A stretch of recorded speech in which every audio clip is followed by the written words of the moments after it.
Hey, what's up, folks? How we doing? How is everyone doing? Welcome in, welcome in, welcome to the Gauntlet. This is episode 3. Now we have I am David Pruess taking it on himself. How are you feeling, David, as the third contestant in the preseason? Confident? Feel confident? Good, good. Yeah. I can't play better than your Artur's played, but I can score more points. You think you know how to score the most points? Well, I cool. don't know about the most, but I can everyone has their own, strategy for how they can score the most points given their own strengths and weaknesses. And I know how I can score. I wouldn't say exactly the most possible for me even because it's quite a learning process, but I think I have a pretty easy path to scoring more points than you guys did. Cool. So yeah, I'll update folks on the standings. Currently, I'm in first place with 1650, so I'm looking pretty good right now. Looks like Grandmaster Naxon's managed to score 1350. I saw a little bit of his run. It looked really fun. Seemed like he was risking a lot. He was going for a lot of points. Yeah, he went for the glory. Nice, nice. Well, that's what it takes to win the gauntlet. So I'll explain the prize structure for the preseason once again for those that didn't see watch earlier. Basically, we're going to have 8 players in total for the preseason, and all the donations that take place during the show and when we raise money for the show for the gauntlet go into this prize fund, the donation bar that you guys see on your screen, and that prize is going to be divided among the first 3 winners. It's going to be a 50, 30, 20 split. So the top 3 finishers in the preseason will be getting 50%, 30%, and 20% of all donations for the gauntlet. I think the bar takes donations in bits. It will not take gifted subs because it's just hard for us to track that. But all the donations we're going to keep track of, and those are going towards the prize. Then when we have the regular season, we're going to have a second pot. Hopefully we'll attract even bigger and larger streamers. So with that, guys, we're going to get into it, and we're going to need a couple of opponents for David. And you guys we're starting with the lower bracket, right, David? Yeah. Okay, cool. So we need a contestant here that's between 800 to 1200 chess.com rapid rating. So we're going to be playing 10 plus 2. So guys, let me know your chess.com rating, your rapid rating if you're in the chat, and if you're interested in playing against David for this first round. We're also going to need a player 12 to 1600 and then 1600 to 2000. So if you're out there, you might want to get ready. Oh, Morphe fan volunteering for 1600 plus. Cool. Morphe fan, what's your chess.com rapid rating? Can you let me know? Great. So here's how the show works, guys. This is the gauntlet. The gauntlet is challenging. The gauntlet is a challenge. The point is to be difficult for the contestant. So what's going to happen next is David is going to be choosing from a list of handicaps. Actually, let me put them up on the screen right now so you guys can see what is available on the gauntlet menu. And all these different handicaps are, of course, going to affect the game that David is going to be playing today. He has to follow by these rules if he wants to earn the points. If he chooses his handicap and fails, he will then lose those points that he selected. For example, if he says he wants to choose can't move king and he forgets and accidentally moves his king, then he's going to lose 250 points from his score for that round. The only, let's call it 8-ball handicap is the time odds. Depending on how much time odds you take on, you can stack these. You can take 6 minutes off your clock, 9 minutes off your clock. If you run over your time, of course, you lose the game. In order to collect any points whatsoever, David is going to have to win the game. So the idea here is he wants to score as many points as he can, but he has to keep in mind that winning the game is the most important thing above all. So with that, David, are you ready to make your selections? Sure. Okay, cool. All right, first round. I will play blindfold. I Awesome. will Starting I big. will I will checkmate in 30 moves. My rooks can only move 5 times. I will capture once every 6 moves. I will Hold on. not promote. Wow. We're starting off big, guys. And I will not capture en passant.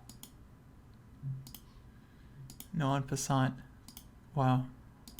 And you speak French, so I know how hard it is for you to give that up. Okay, so we got blindfold for 500 points. Must checkmate in under 30 moves. So the game has to be over in order to collect on this one. For 300 points, that's 800. Rooks get 5 moves each. That doesn't include castling. You are allowed to castle. That counts as a king move. That's 125 points. No en passant, 50 points. No promotion, 100 points. And then must capture every 6 moves for 200 points. So you are playing for a total of 800, 925, 975, 1275. Please chat. Check my math. It's a lot of points. Let's count it the other way. You can check your math yourself like this, Kosti, if you use the score column. Oh, thank you. If you type stuff in here. That's sick. Yeah. There we go. There for you. Total of 1275 on the line. Let me input the selected handicaps here. No promotion. No en passant. Rooks 5 moves each. Must win in 30 moves. And blindfold. Oops, that one's not bolded. There we go. There we go. Let me merge these. Sweet.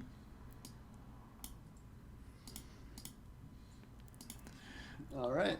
All right, David. So if you're ready, JB, if you're ready, go ahead and send a challenge to David on chess.com.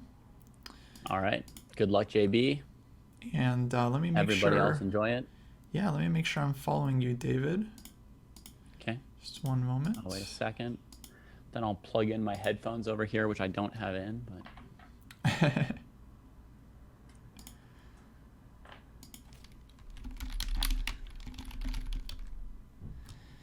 Okay, great. We are now following David. And let's see, is chat ready? Okay, we got the prediction going. Awesome, guys. You can bet your hard-earned Dojo Gold on the result of this game. And yeah, Sacrificer, you can play for the next round, the 12 to 1600 group. We're going to lock you in. And then we have Morphe Fan for round number 3. So hopefully you guys stick around. Okay, whenever you're ready, David, you can accept the challenge. Make sure your blindfold settings are on.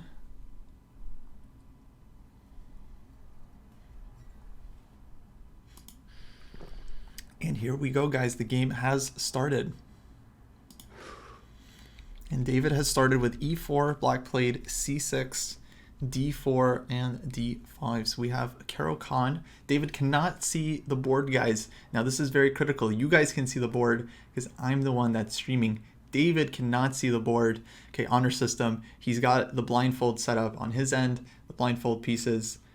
We might see him blunder at some point. He is a very good blindfold player, but nobody is perfect. There's a couple things he has to do here. So he has to win in 30 moves. That's right. Rooks get 5 moves each. No promotion, no en passant. I think that's easy to handle. He's playing for a checkmate in under 30 moves. That's going to be the big one here. If he doesn't get that one, he loses a lot of points because that one is worth 300 points. And if he fails it, then he loses 300 points from his total score. So even if he gets everything else, he still gets minus 300 from that. So it's a big penalty. Now he's playing f3. I like this move. This is just like a typical pawn sacrifice gambit move where you just try to open as many lines as possible because he's going for broke here. You know, this is not the chess. Well, this is the chess he would be playing against basically anyone, maybe even a grandmaster opponent, but he is very much trying to mate here as quickly as he can.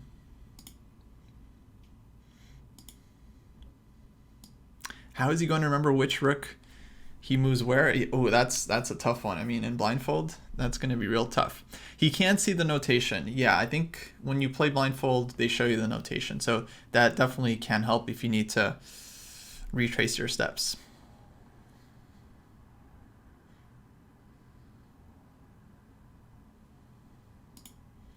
We can see him agonizing. He's trying to see the position in his head.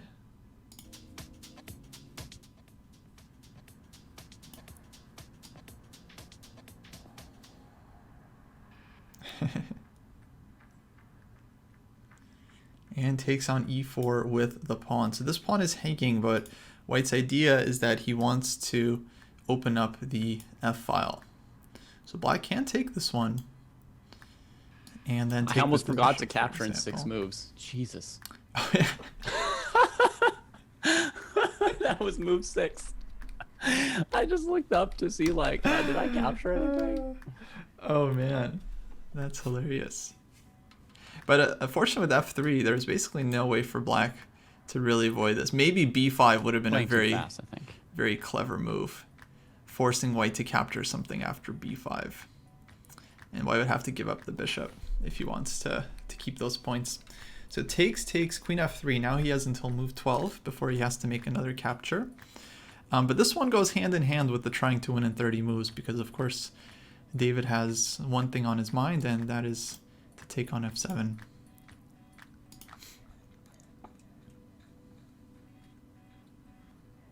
This is some great content. Yeah, I agree with you guys.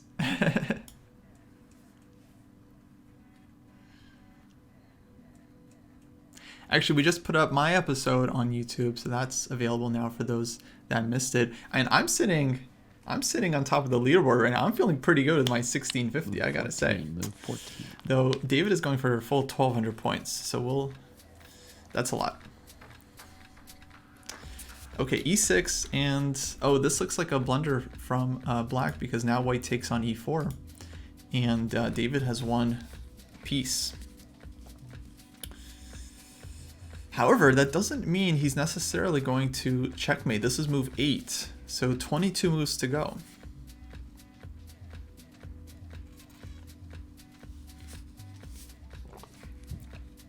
Queen takes d4. Very difficult move to deal with when you're playing blindfold chess. Now David's thinking, like, where is everything? Queen on d4? Do I have a bishop on c4? Knight on e4? Is that hanging? Probably best move here, like bishop d3, just defending everything, but has to make sure he's keeping track of all the pieces. This is really tough, guys. I mean, I didn't touch blindfold. I don't think Artur's, I'm not sure, did he try blindfold? I didn't see all his runs. Did he try it at some point? Because it's a tough one in a 10-minute game. Oh, he did. Last round he did. Oh, nice. And how did he do? Well, I know he scored 550, so that's pretty good. But that sounds like he might have missed some points.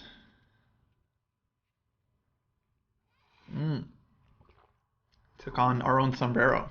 Nice. Yeah, if David gets 1,200 here, there's no way I'm holding on to my first place standing. I forgot about his bishop handicap. Interesting. Oh, so he chose bishops only move 1 or 2. That's an interesting handicap. I'm kind of afraid of that one. I feel like that one's really tough.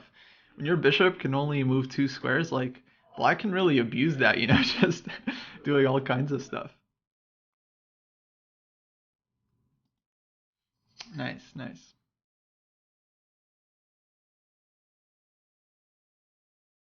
So David in full control here. Bishop d3, good move. Knight e2, also good. This is move 10, so 20 moves to go here before the move 30 deadline.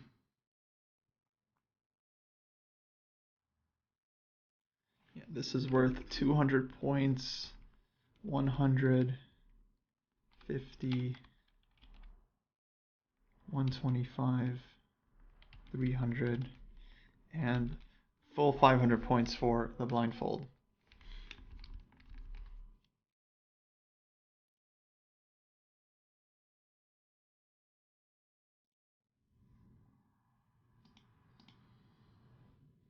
So queen d7, black backs up. Black so far playing well, did blunder one piece so far, but in terms of the handicaps, I mean, definitely holding on. I'm not sure what David's chances are here, because black is very solid. If this bishop parks on g6, it's gonna be really hard to crack the position. Now for sure white is winning, but whether he can end the game, checkmate, in the next 20 moves, that's gonna be tough.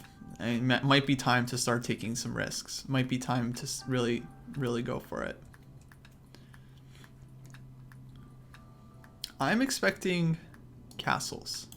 If you just get your rook on the f file, it's worth one move and go from there. Bishop g5 also feels possible, but allows black to maybe trade off some pieces. Actually, bishop g5 might be stone cold blunder. Just bishop takes c4. Bishop on g5 would hang. So that's not a good move from me.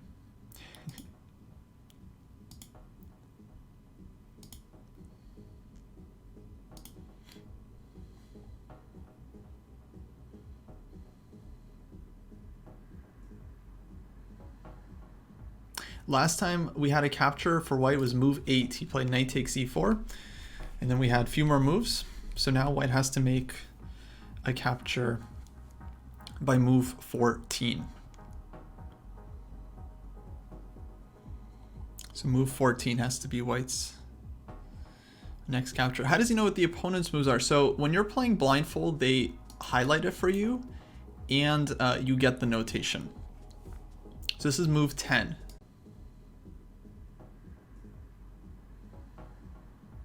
Last time we had a capture for white was move 8. He played knight takes e4, and then we had a few more moves. So now white has to make a capture by move 14. So move 14 has to be white's next capture. How does he know what the opponent's moves are? So when you're playing blindfold, they highlight it for you, and you get the notation. So this is move 10. Or white is on their 11th move now. So bishop d2, this is move 11. Okay, bishop d2. It looks slow, but David's getting ready to castle queenside, maybe even put the bishop on c3. So he's kind of banking on the fact that black probably wants to castle kingside here.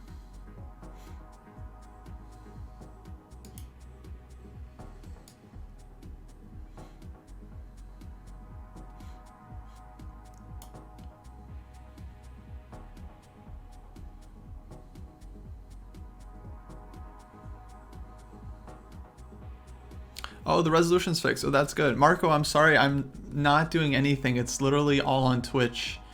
So I know it's upsetting when you're not able to watch with like the high quality, but it's nothing I'm doing on my end. It's just Twitch. They offer it for partners, and then everyone else kind of hit or miss. Yeah, thank you. We need to add Twitch to that list. I'm gonna add Twitch to the list. It's Twitch's fault sometimes.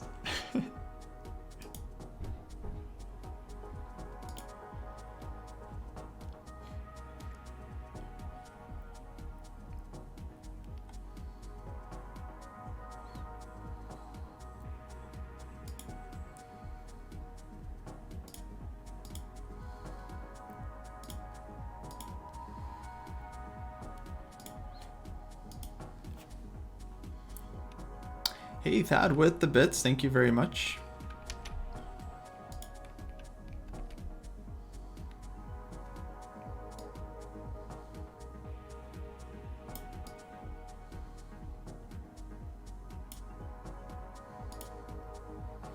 Okay, let's catch up on the last few moves, guys. Sorry, just updating the stream here. So we had knight e2, queen d7, bishop d2, castles, g4, bishop g6. So 2 moves for David to make a capture here. Has to make a capture by move 14. And he has 2 moves here.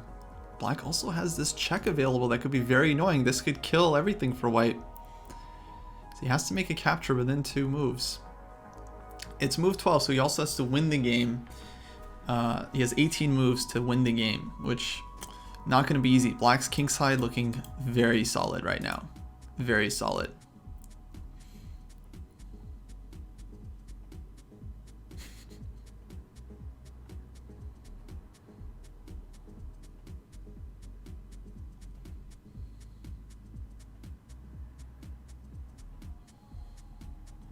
I think Jesse uses the Elgato. It's his mic that sometimes doesn't work.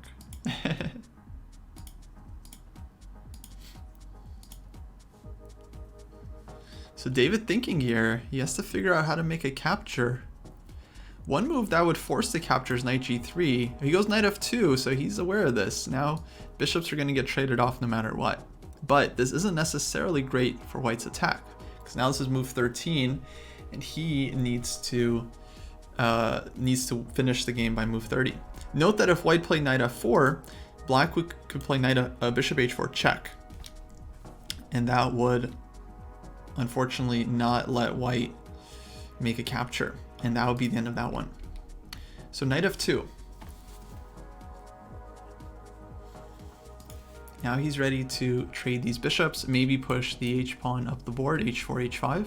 Absolutely, I would expect castling queenside. As far as the chess position goes, white is doing great, but whether he can win this in 17 moves, oof, that's gonna be hard, because black just needs to hang on. Now, one thing that's concerning me is the time. Black is spending a lot of time here, so might end up running low on time, hanging something, and blundering.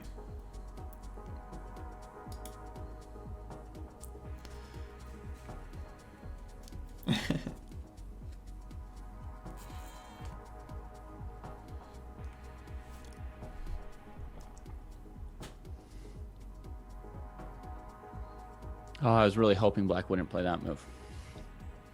Oh, bishop h4. Now he's saying that because on bishop takes g6, black can go fg. Not sure if that's the idea. I mean, black might have just wanted to pin the knight, but fg would be extremely annoying for white's position.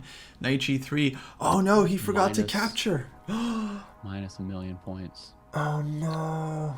He's aware though. He's aware. But indeed, that is the end of this one. Gonna have to mark it red. That's gonna be minus 200. Now I regret playing knight f2 instead of knight f4.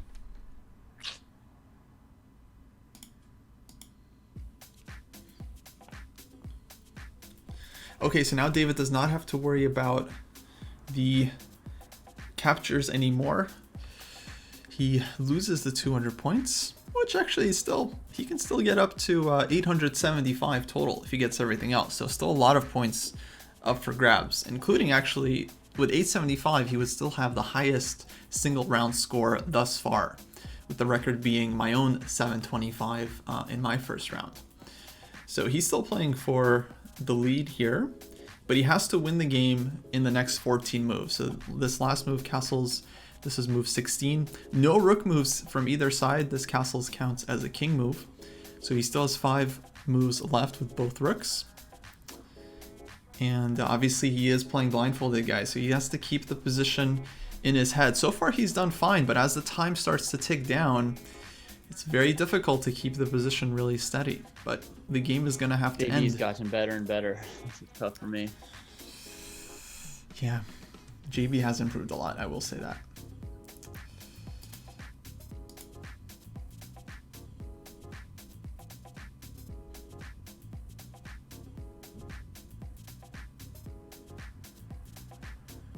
Yeah, max now is 875 points.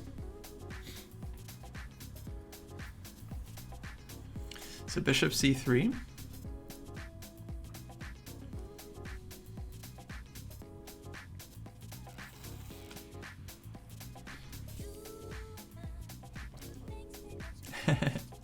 Yeah, the dojo under 1200s are a dangerous group. No, I think 95 was a good move. I liked it fine. Bishop c3, it kind of like introduces the threat, so it makes it a little bit more flexible for white, because now black has to worry about it. But here black could sidestep and try to trade off a pair of rooks. Okay, b6 played. Guessing going after the c5 square. Now black is running low on time, so that's going to be the biggest struggle here for black, is actually just making moves to get to that 30 move mark.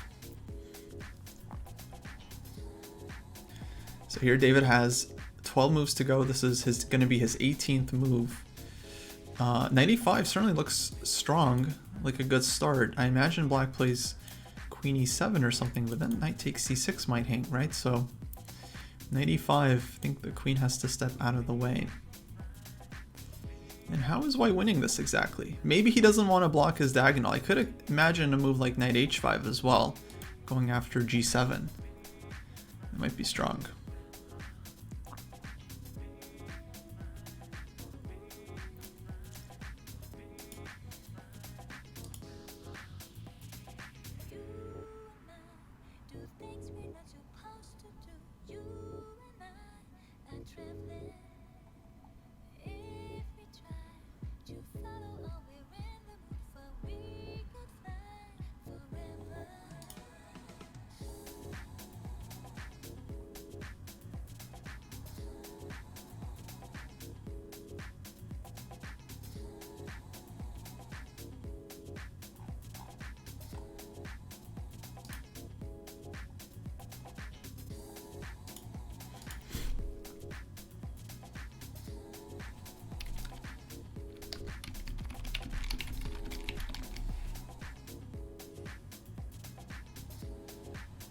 One minute 40 left each. That's pretty intense.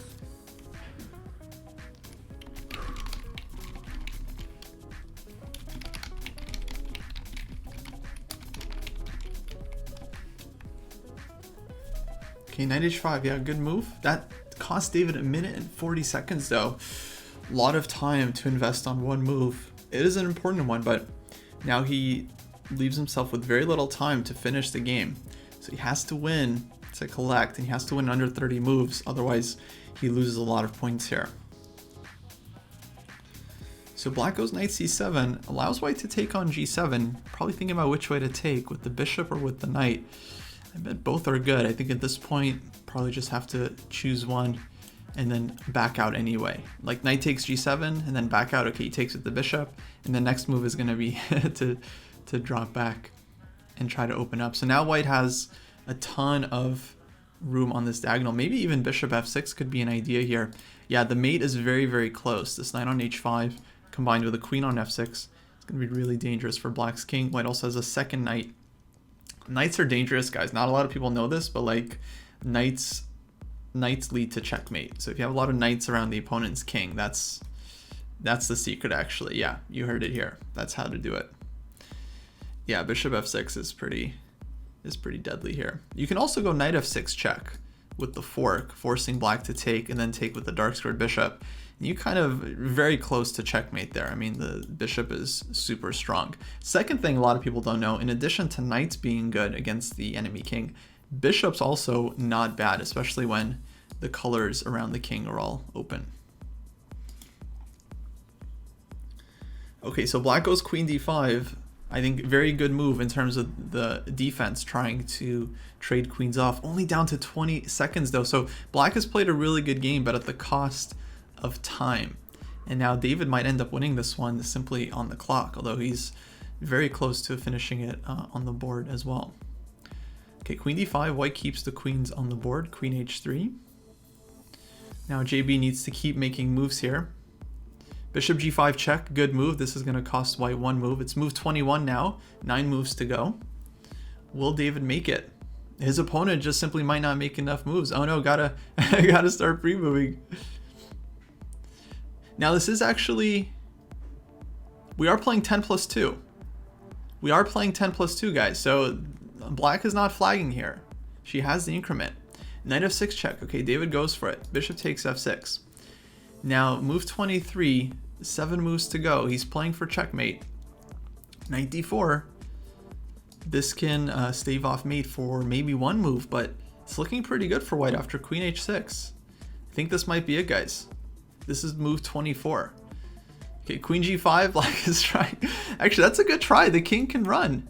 The king can run. Oh man, this is brilliant. This is actually brilliant. His bishop takes g5, move 25. Now David has 5 moves. Oh, and he won on time. Wow. Wow. Queen g5 though, very nice try. I mean, maybe black can find a way to survive 5 more moves. It'd be very tough. Maybe like knight f5, for example.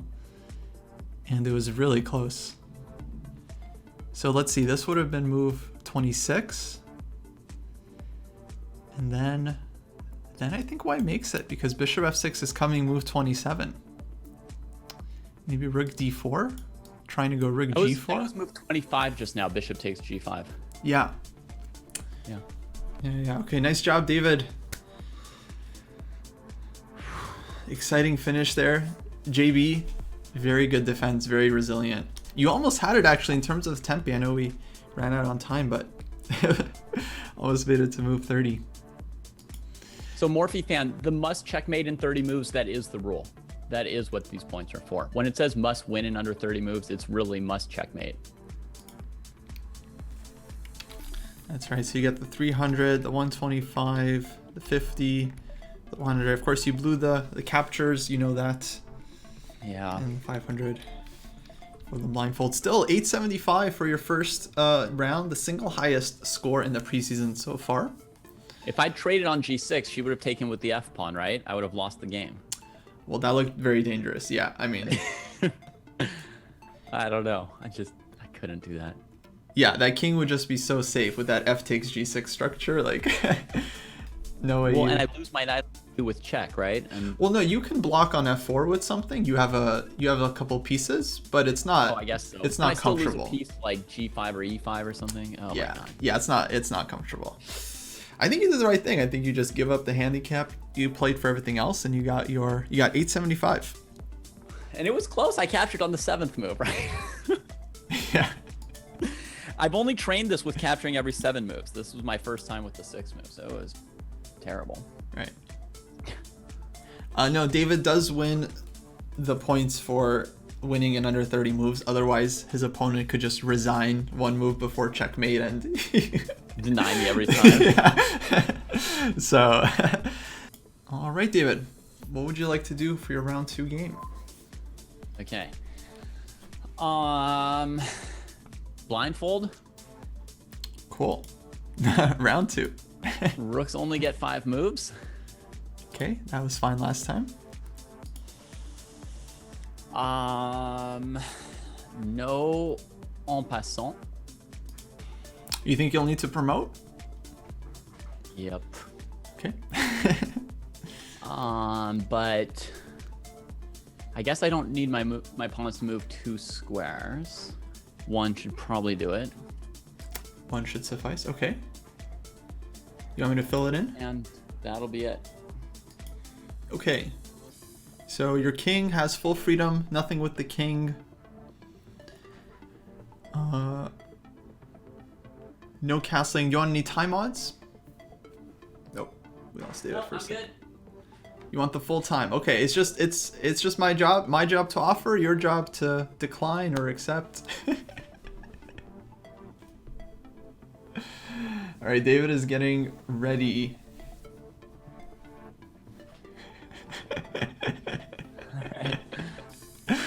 Okay, so this round you will be playing for a total of 500,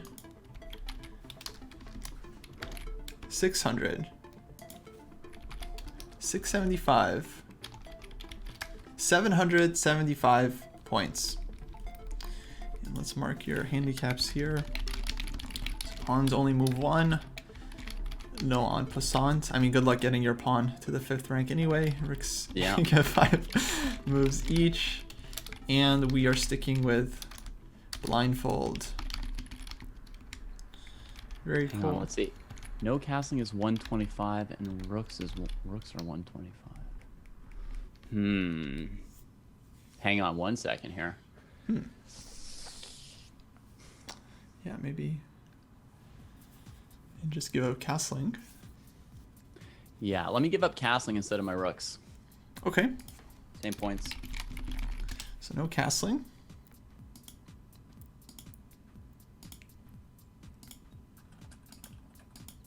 It's an easier one to remember while blindfolded. That's true. I just have to play like King E2 at some point, and then I won't mess it up. Right. Okay, well then, we are ready to go. David, feel free to accept the challenge whenever you're ready. Sacrificer, make sure you are not listening to the stream as you're playing and you have it muted or off. And let me... All right, I'm turning off my sound. Okay, cool.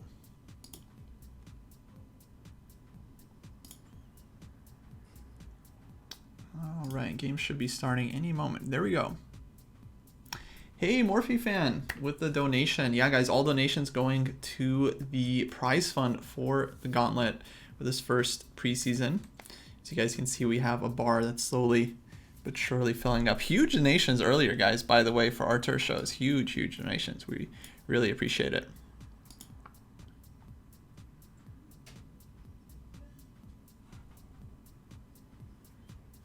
Yeah, Bomb Cloud was an option for an extra 25 points, but Bomb Cloud is a little bit worse than no castling because when you choose Bomb Cloud, of course, you're forced to move your king on move 2, and that really gets in the way of everything. So that's worse than just being able to keep your king on e1 and like playing around it and then one day later, you know, playing king e2 or something.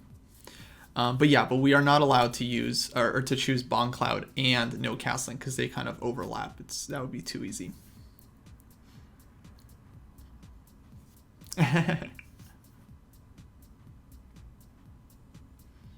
Okay, so David has chosen kind of a King's Indian attack setup here. Of course, his pawns can only move one, so this really lends itself to... he forgot! He played e4! He forgot about the pawn! Oh no, it doesn't seem like he noticed. I mean, he definitely wouldn't have done that if you remember it. He would have just played e3 and then e4. Oh no. So that's going to be minus 100 right off the bat. Yeah, that's a slip. Blindfold is tough, guys. I mean, he's focusing on the blindfold. Yeah, that's going to be a big whoops for David.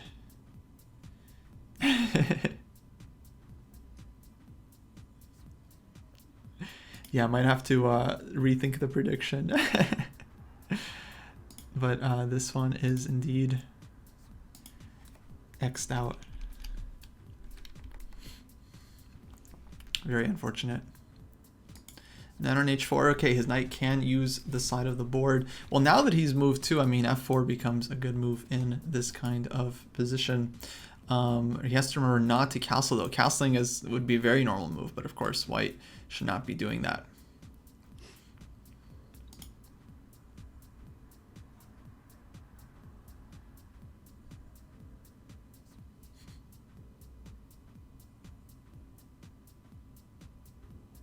Yeah, blindfold is not like that hard on its own, but with these handicaps, yeah, it's pretty tough.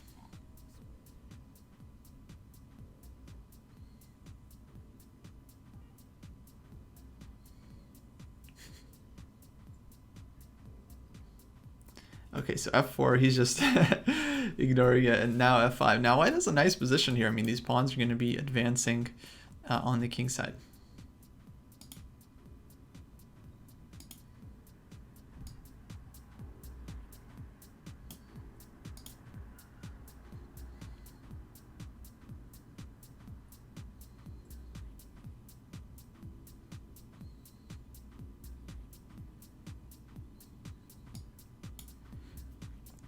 It's a very close position. Knight coming to g3. David needs to remember not to castle. So now with the minus 100, David is playing for 500, 625, 650. He's basically playing for 550 points because you can get 650. Oh no, we've been locked. Gotta get back. Playing for 650 plus or minus 150. So 550 points on the line for David here. What did Andres score? I don't remember, but that was kind of our experimental period. So we're going to have to invite Andres back again for the preseason. Yeah, because he did it when we were still kind of figuring out like the show and the handicaps and trying to configure it so that it's like fairly configured and stuff. But now that we have the show, now that the rules are going to be the same for everyone, we're not going to be switching up, the point totals and keeping the rules steady. Now we want to invite everyone back, and yeah, we'll definitely give Andres another chance. And he did good. He had a blindfold game. Yeah, we'll have a blog with the leaderboard for sure.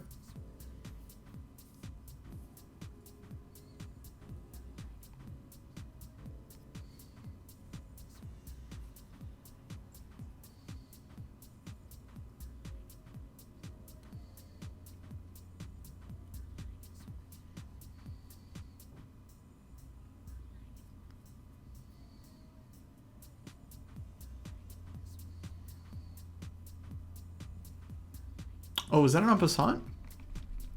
Oh, David's forgetting everything. Oh my god, I didn't notice. Forsu, thank you. Oh no. Uh-oh. Oh no.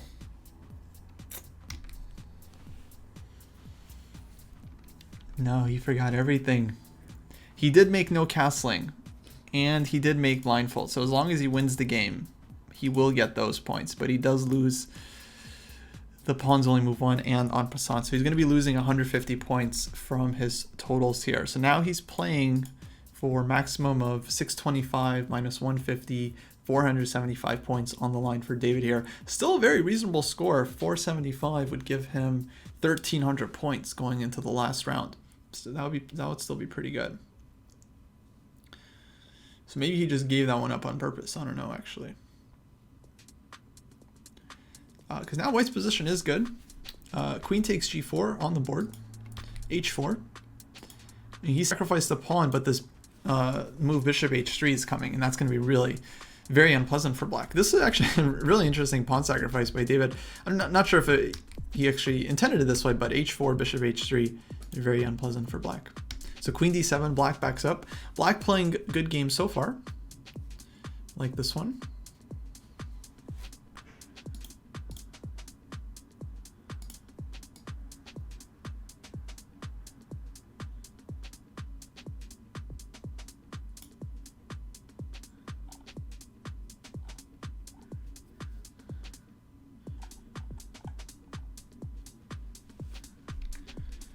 All right, what's happened here? So queen d7, bishop h3, bishop e6. We've traded light square bishops. We're playing h5, fighting for the light squares.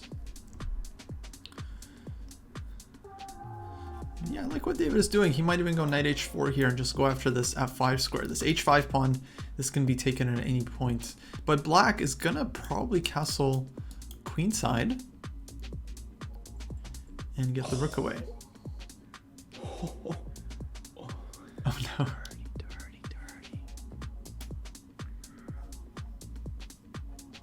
I was about to play knight h5, but then I realized rook takes, queen g4.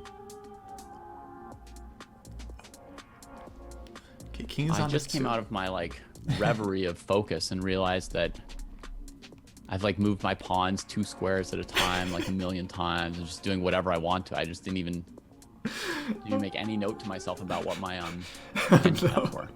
Just playing completely whatever. I've done that too. Sometimes you just only move one, and no, I en passanted something too. Jesus. Okay. So much for having an idea what the show was about. So yeah, might not have been intentional, guys. I think might not have been intentional. Now he's miscalculated something here. He's forgotten. Sadness. His king is on f2. I think he thinks his king is on maybe winning this game. g2. I didn't castle, at least. That you got to put in green. I didn't castle. I moved my king. Because he was worried about this one. But with no king on g2, actually queen on g4 is fine. Thank you guys for the follows. We are trying to get to 10k, so that's much appreciated. Ugh.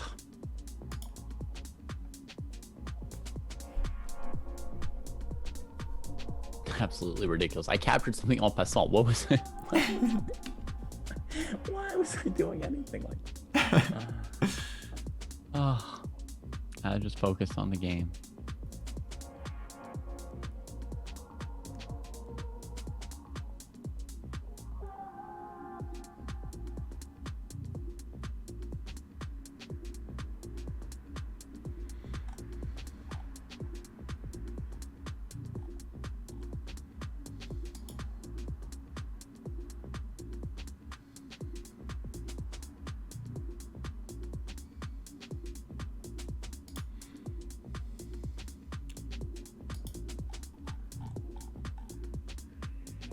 Hey, Morphe fan with the bits. Thanks so much.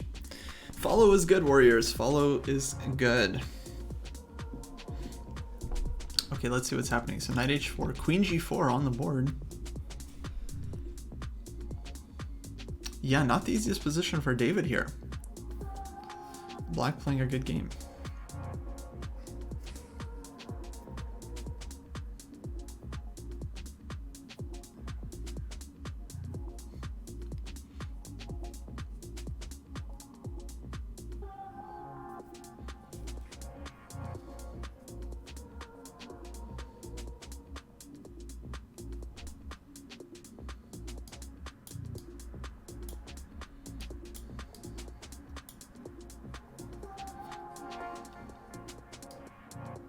So now maximum David can get is 475.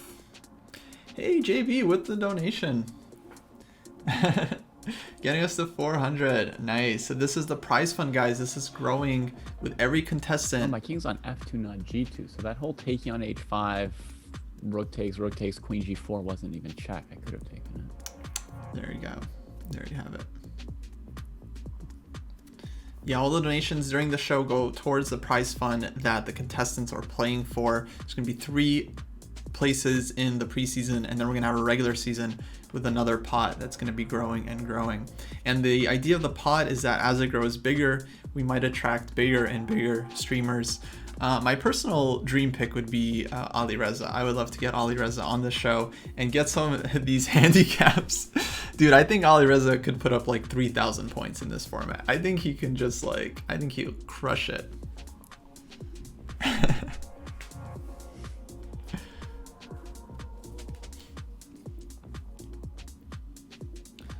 Knight b4.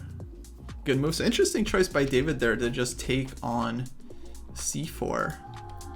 He just takes this pawn.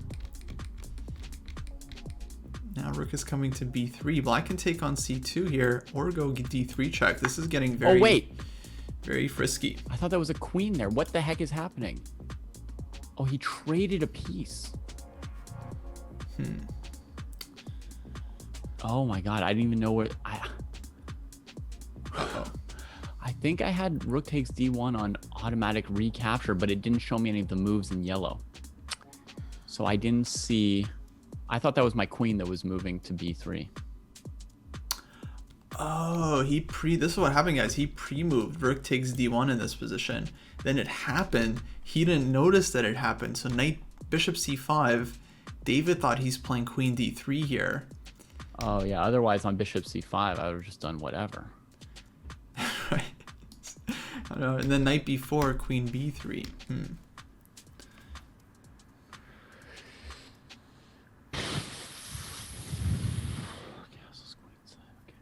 Falk, I think 1605 is not... I mean, we're just basing this off of a rapid rating. So, yeah, Black's rapid rating is okay. But... Not much to be done about that. But Blitz rating 1600 is Weird nothing... rook on b3. Nothing special.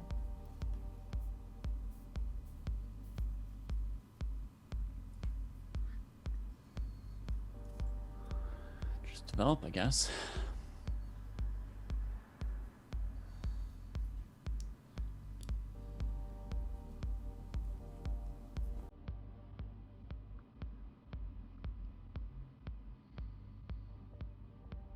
That's unfortunate. That's unfortunate. Just made 2 really, really complete waste of time, weird, terrible rook moves. Now d3 check.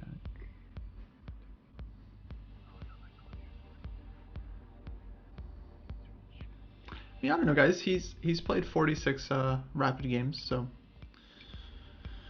the opponent has played plenty of rapid to get a established rating.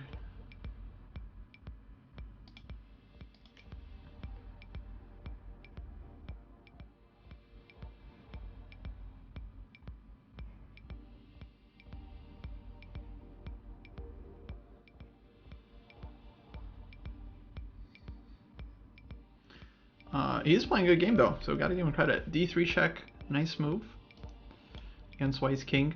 Yeah, so David kind of, yeah, unfortunately got a little bit confused. He didn't realize queen takes d1 was played. I'm not sure how things look like on his end, but yeah, when you're playing blindfold, it's weird if the pre-moves aren't exactly registered. I don't know about this. Might be the end for me. So now, right here. Yeah, black is better. Black is much, much better. But, you know, game can always turn around. So we'll see.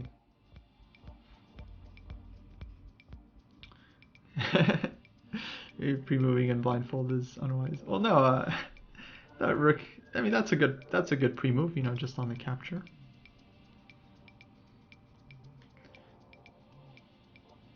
So we'll see Sacrificer's blitz skills, because now we're going into kind of blitz portion, and even though black has a big advantage and David is blindfolded, he is still going to have to continue to make good moves here. Yeah.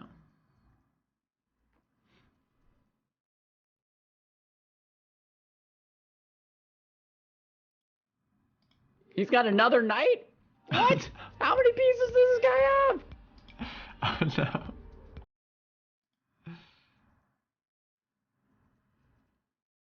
Jesus. That's not fair. Yeah, F's in the chat. F's in the chat. Okay, knight gf5. David has some knights too. I mean, position is still. Game continues. You know, I mean, anything can happen. 3 minutes for black here. He's played a good game, but he spends a lot of time. I thought on I was his moves. losing, and I didn't even realize he had an e7 knight left. I thought I was losing even without it. Oh no. Morphe with the the bits for an instant classic. He has another knight.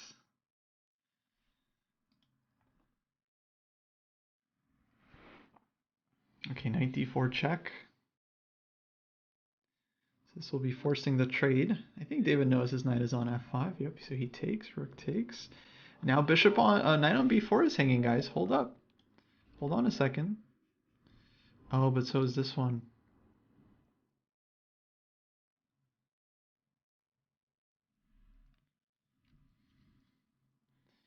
And knight on h4. I get the sneaking suspicion my opponent knows where the pieces are.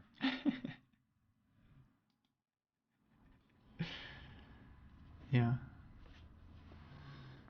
Takes. And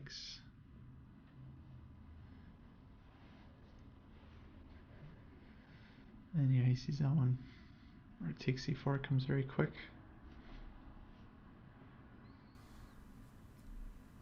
Throws another check.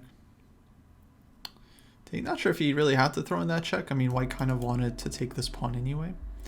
But okay, now black is fully in control. We'll see if he can win it. He does have 2 extra pawns. It should be winning endgame for black. But time is ticking down.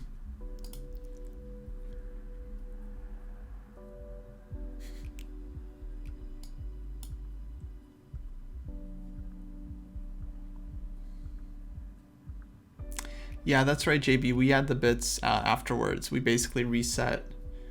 We after every show we look at the bits that were donated, and then we kind of add it. We just adjust the prize fund so that we can keep track of all the donations.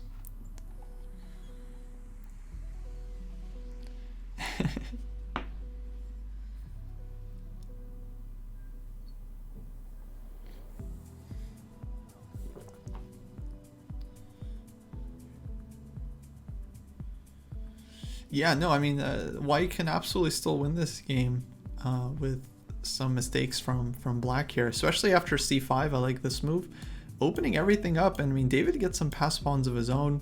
His rooks can get active. With low time, I mean, anything can still happen. So far, black has played really solid game, but again, whether that will continue is still to be seen. Moral of the story is don't use pre-moves when you're blindfolded. It's good. Yeah, it's a good one. Yeah, Rain, we have sent out invitations.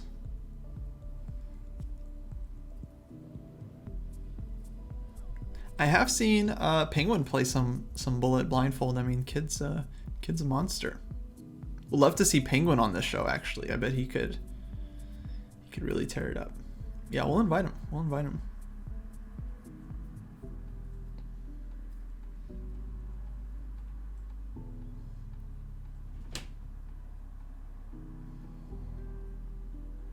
Okay, David down to under 1 minute here. Needs to start pushing a4. There he goes.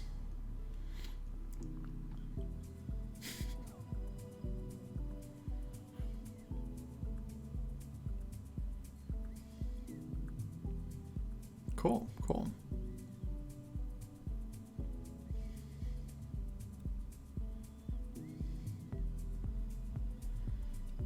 Yeah, it's going to take a heroic effort for David to win this one, guys. So he will need all the moral support he can get. If you're pulling for him, might be a good time to use your one time, right? If anyone has any one times left in the chat, might be a good time to use it. Okay, Rick f5 going after f6 pawn.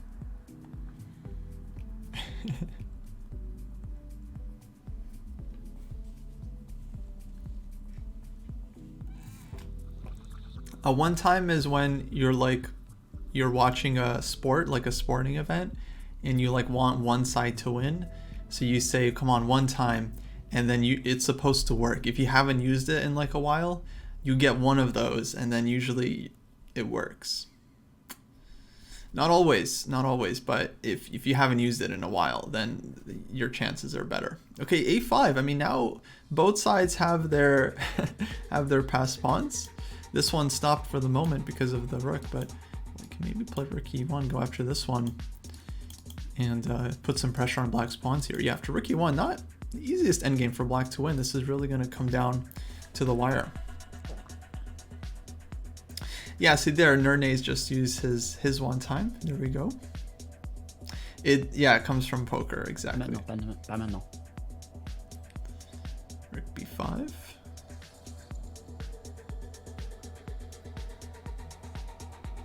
Yeah, Daster, that was possible, but black's rook is very fast. All that black needs is two moves, rook g4, rook g8, and that's it. Yeah, David has forgotten what language he's speaking. Things are unraveling quickly. But the position is still extremely double-edged, and all three results possible. Black running low on time. It's going to have to speed it up here. Rook on h4, very awkward in front of the h-pawn. Okay, pushes e2. Now, objectively, a good move might be a6 here, just trying to give up the pawn to take on e2. But if we play a6, that gives up a lot of white's winning chances as well. So I'm not sure David wants to do this one. Rook b6. Oh, very interesting move. If black takes, white would get the pawn running through. Now a6 is coming. David can absolutely win this, guys. Black is, okay, finally remembers about the rook on f4. Now this rook is coming to f1. Rook b8 check. Rook b7. Oh, very strong. Rook takes e2 is now a threat. If rook f1, rook takes e2. White is winning.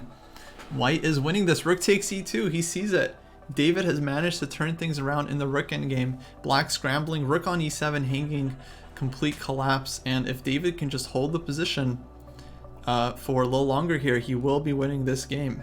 Wow. One of the most amazing turnarounds in Gauntlet history. And White wins by resignation. Woo! Unbelievable.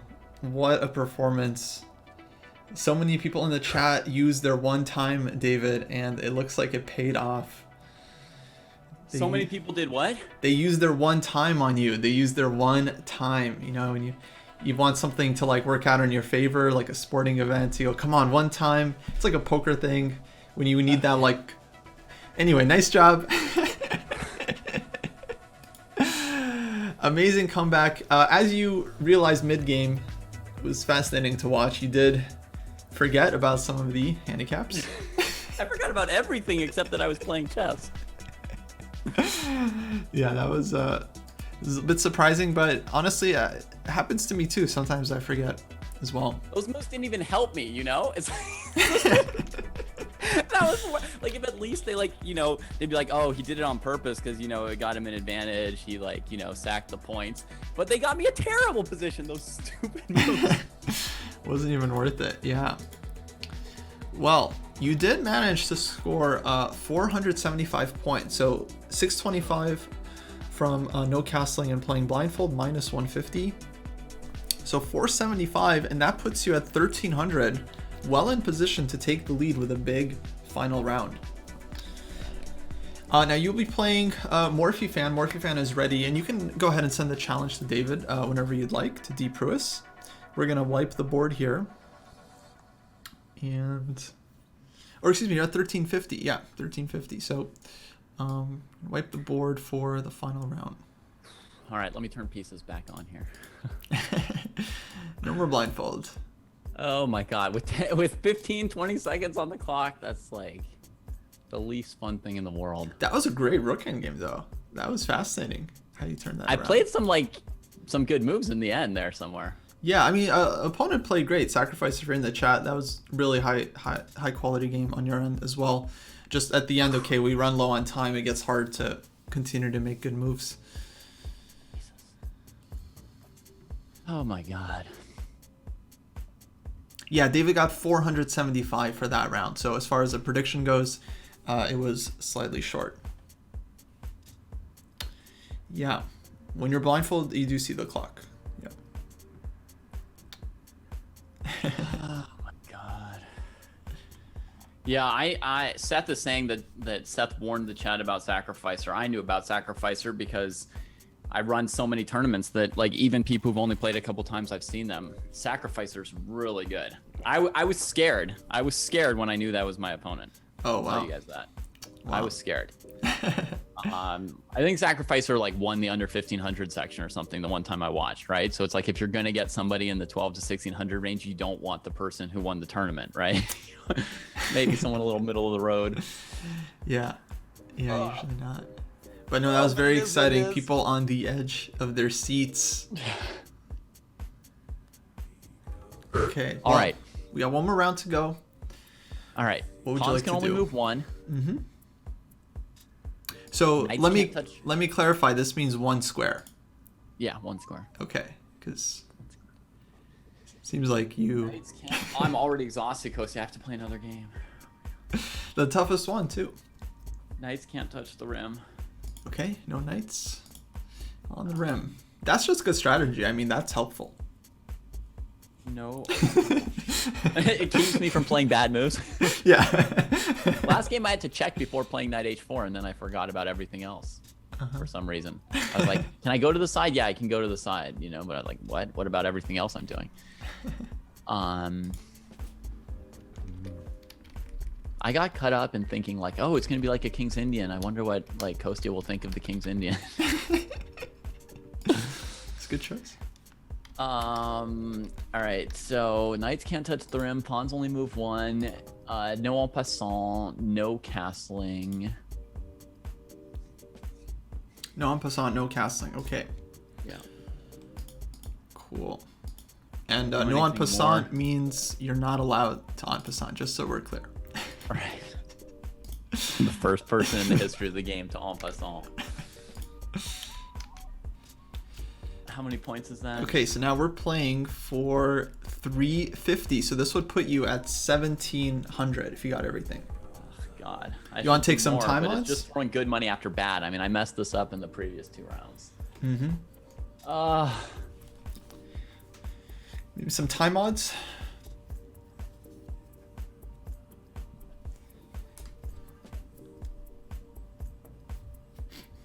Handicap the rooks. All right.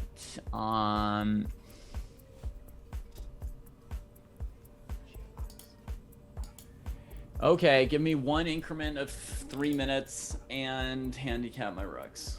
What the heck? This is a bad decision. Oh, one sec, guys. Let me show you the handicaps here. There we go. I'm exhausted. This is like the only way not to pass you, Kostya, is to put is to handicap my rooks. So you want rooks and wait, you want one more? A one increment of 3 minute time odds. Okay, great. So you're taking 3 minute time odds. That means if you get down to 3 minutes, that's gonna be a flag, just so everyone is aware. Yeah, and that's 0 points, not minus 100. That's 0. That's right. Yeah. So 7 minutes on your clock. No castling. Pawns only move 1. No en passant. Rooks get 5 moves each. Knights can't touch rim. Yeah. Okay. All right. Be gentle, Morphe fan. I'm tired. No, you should take advantage of it. This is a great chance to beat me. 75 points on the line. David, you can go ahead and accept the challenge whenever you're ready. Yeah. My arms are jelly. My legs are weak. My head is spinning. Yeah. Pawns only move one. Pawns only move one. You might want to just turn off my sound because I'm going to have to just mantra myself. Pawns only move one.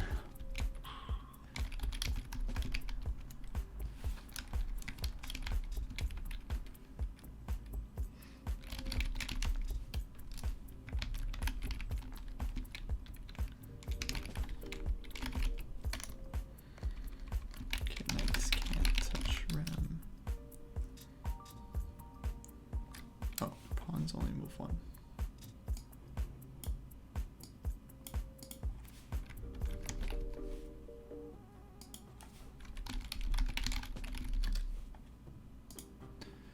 Oh, and here we go, guys. The game has started. So white played d4. We had b6 from David, e4, bishop b7, f3, g6. Remember, pawns can only move one for David. So he is playing kind of a hippo setup. This is a typical gauntlet strategy. I would say this is a classic. I think Nargot's a pretty classical player. He likes to get sort of like a standard, Queen's Gambit. The Carlsbad structure would be his dream. So we'll give him a little of the hyper modern. Wow, here comes the trash talk, huh? Not respecting the opponent's Little hippo. classic Little hippo action. Queen's Gambit style. Unbelievable. The hippo modern. Do people call it that? I think chess players just call it bad, but people at lower ratings who play stuff like this. All right, guys, new prediction coming.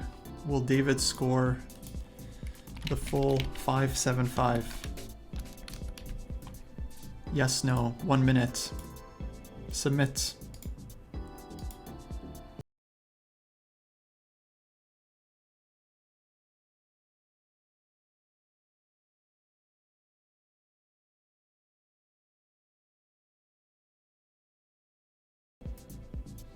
I've probably got no castling on too, right? No castling, no en passant.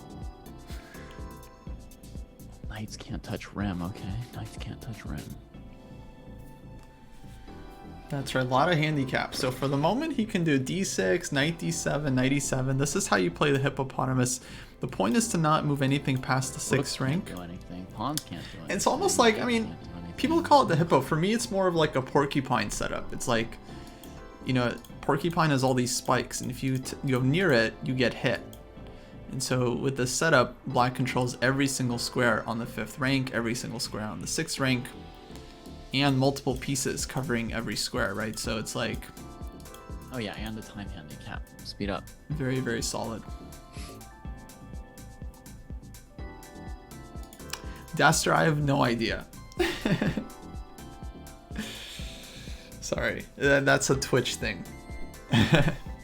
Maybe an internet thing. That might even be like a government thing. That is definitely not a dojo thing.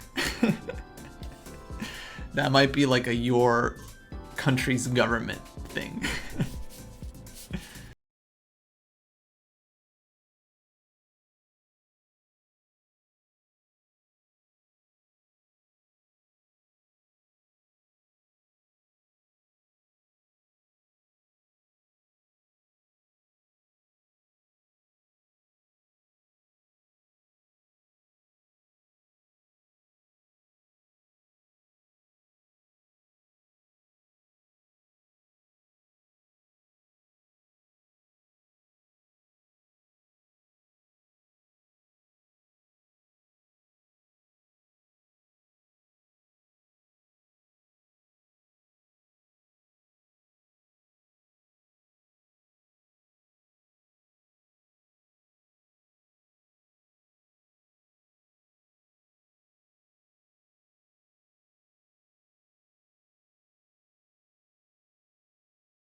Or you can go for more like the hippo route, where you say like pawns only move 1, rooks get 5 moves each, 3-minute time odds. Maybe even do no castling, because he can just move his king like king f8, king g8, so he doesn't need to castle here. But then you can't do this plus, you can't combine it with must capture every 6 moves or must win in under 30 moves, because then that would be too hard. It's like impossible to win this position in under 30 moves when your pawns can only move 1 square at a time. So this is like the hippo strategy, and then there's also, I guess, like the, I don't know, I'd call it like the executioner strategy when you're going for the kill in under 30 moves.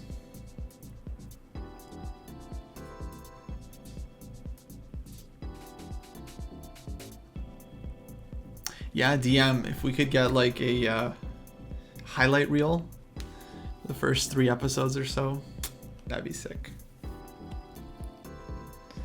Okay, white castle's kingside. F6. I would be shocked if David. I don't even know why he. I mean, he didn't even need it. C6.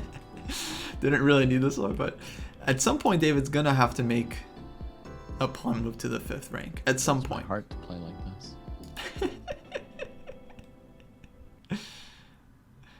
Oh man.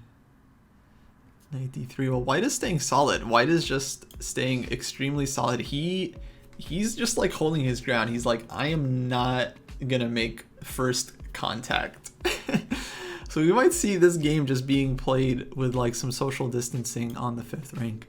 We might just see both sides just avoiding confrontation. Eventually David, I'm sure, will do something. He'll play e5 and he'll get it going. Maybe, looks like he wants to bring his king g8. This is actually a very thematic idea for those of you studying this opening.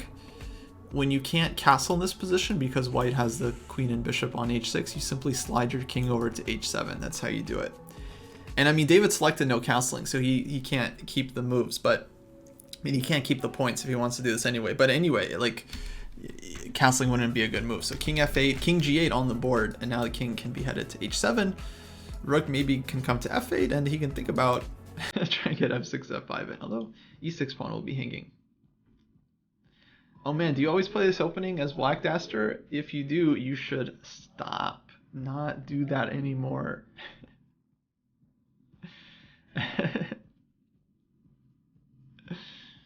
Yeah, not okay. Here we go. D5. Good move. Good move from Morphe fan with the rook on c1 piling against white's pieces here. I mean, white definitely is better here with more space, but of course these positions are notoriously difficult to play.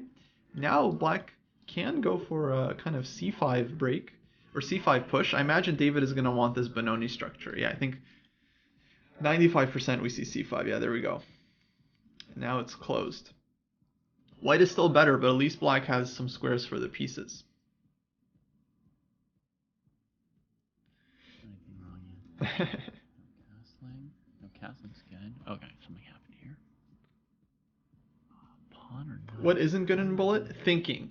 Spending time on your moves, considering your decisions, reflecting on your ideas, thinking rationally. Those things are all bad in Bullet. I don't even know. Alright, bc5 takes bc. That looked... How could I have played this many Benonis and not even know if I should take with the pawn or the knight there? Yeah, playing real chess and Bullet, not a great idea if you want to get a high Bullet rating. Because real chess is about like trying to anticipate your opponent's moves, thinking about what you're going to do. You just flag. You flag every game.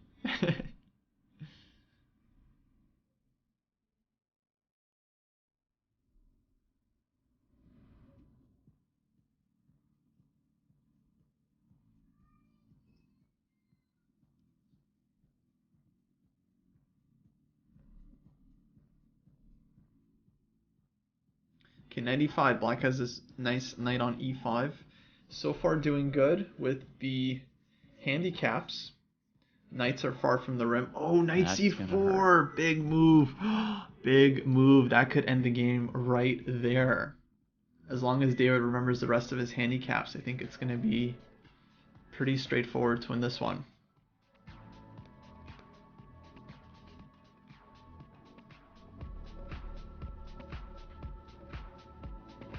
Am I bad at bullet? No, my bullet rating is not bad. I mean, I'm like 25, 2600.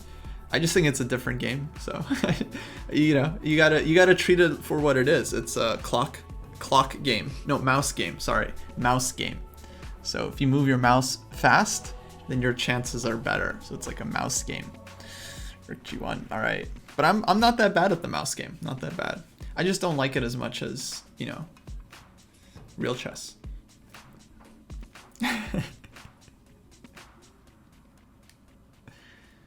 Yeah. Because sometimes I'm tired. I mean, my hand gets tired and I just can't do like the mouse thing super fast. Yeah, I would love to get Eric on. Of course, Eric is a friend. So I'll definitely send him an invite.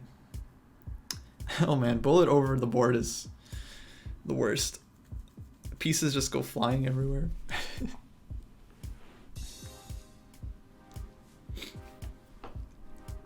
Okay, rook a b8, improving the rook. Excuse me, guys. And that's one. That's one rook move, guys. Let's keep track. One rook move for the queenside rook. Actually, let me put here. So this will be the queen side. This will be the king side. All right, so queenside rook 1. Okay, knight d1, trades knights. Now that is allowed. The rim, of course, only relates to the A and the H files. So these are the sides of the board that the knight is not allowed to touch, but David can use the back rank if he wants. Okay, queen a5. Now activating the queen, and his rooks only get 5 moves, so he wants to be very precise about when he moves them. Probably he is interested in just trading them off on the b file one day. That would be my strategy here. Now white spending lots of time running very, very low. But of course his position is quite difficult. It won't be easy to save this one for white. Not a lot he can really use against David's handicaps here, like no en passant, pawns only move 1, not a big deal, no castling, that's already completed. We can mark that as green. And of course, as long as David remembers the time odds and remembers about his rooks, he should be finishing this one off. Should have done this last move, but it's still fine here.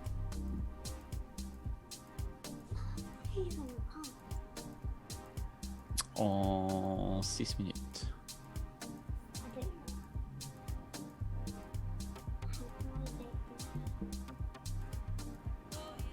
Oh no.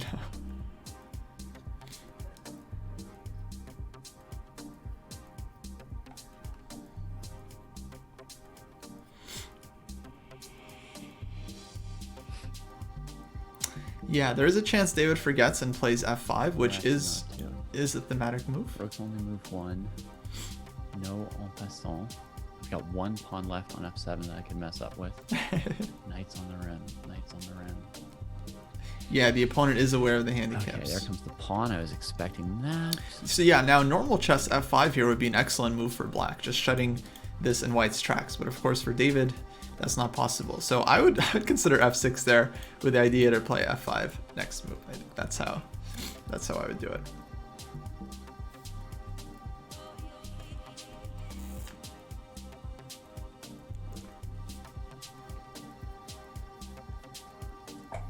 Yeah, we'll see about Levy and Hikaru. That would be pretty sick.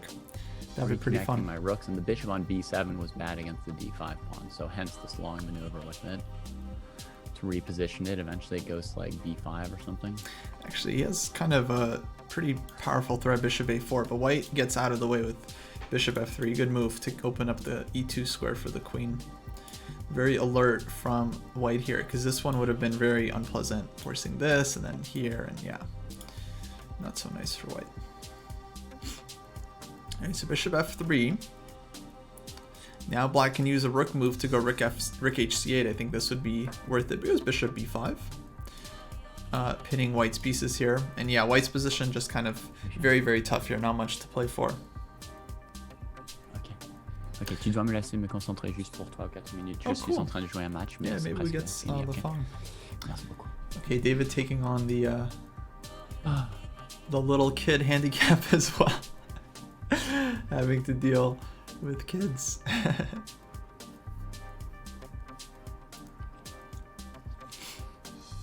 Why is he speaking French? When David gets stressed, sometimes the wires get crossed and he just goes into French.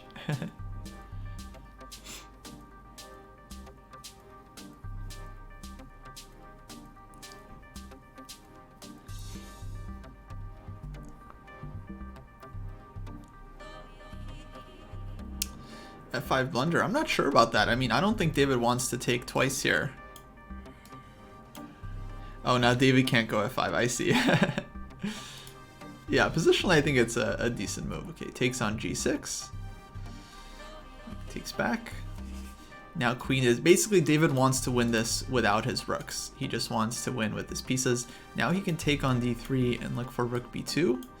That feels pretty strong. It was Rook F8. Okay, one move with this rook. Let's mark that down just so we don't forget.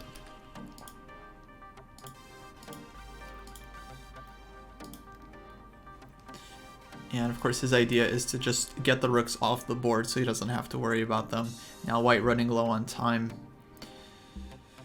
Yeah, tough position. I mean, white's just down a piece. No real counterplay. Not much to play for here.